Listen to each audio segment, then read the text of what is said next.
The Alberta government is projecting 3 consecutive years of red ink with no plan to return to balanced budgets. The province's budget shows a $9.4 billion deficit for the upcoming fiscal year. That's the 4th largest in Alberta's history. And CBC's Aaron Collins has been covering this budget for us today. He's in Calgary. Aaron, thanks for doing this. Give us the headline here.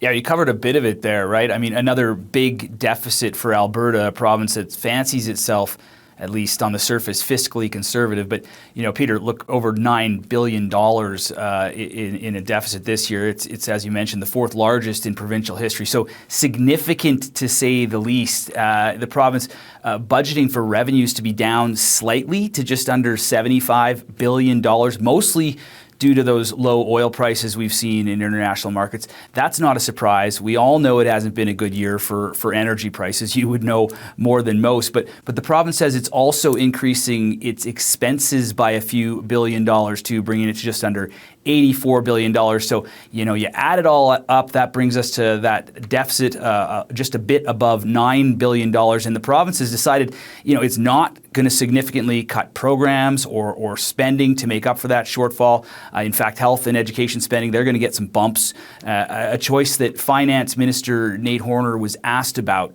today. A portion of Albertans will be upset at the size of the deficit, understandable.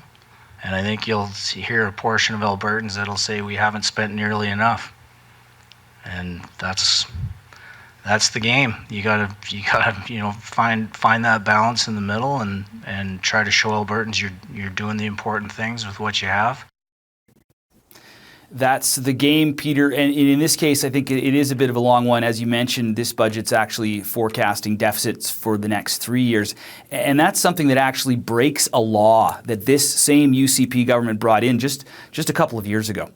Yeah, and that's the game. It's tough, and especially given the law, especially given the history in Alberta of not sort of running deficits. Do you think there's a political price to pay for this budget?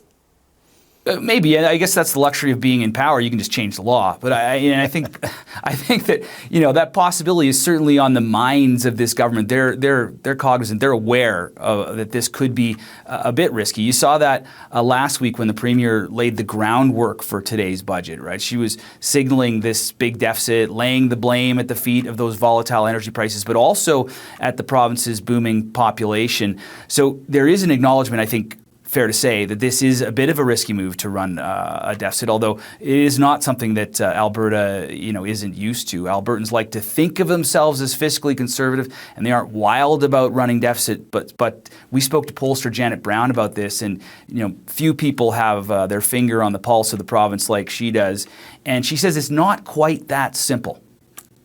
Well, I always like to say that Albertans think of themselves as fiscally conservative, but really, apart from the fact that they don't like paying taxes, Albertans aren't particularly fiscally conservative.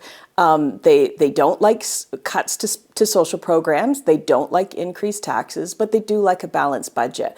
And Albertans know that it's not easy to square that circle.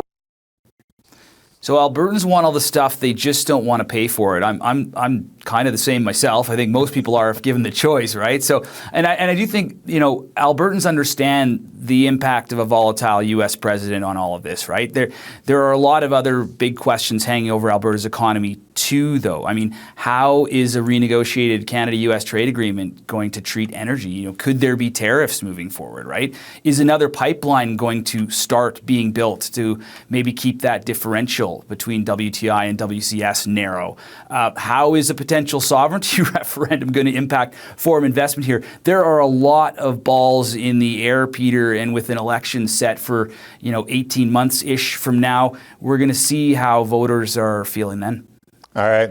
Thanks for this. Aaron Collins in Calgary. Yeah, you bet.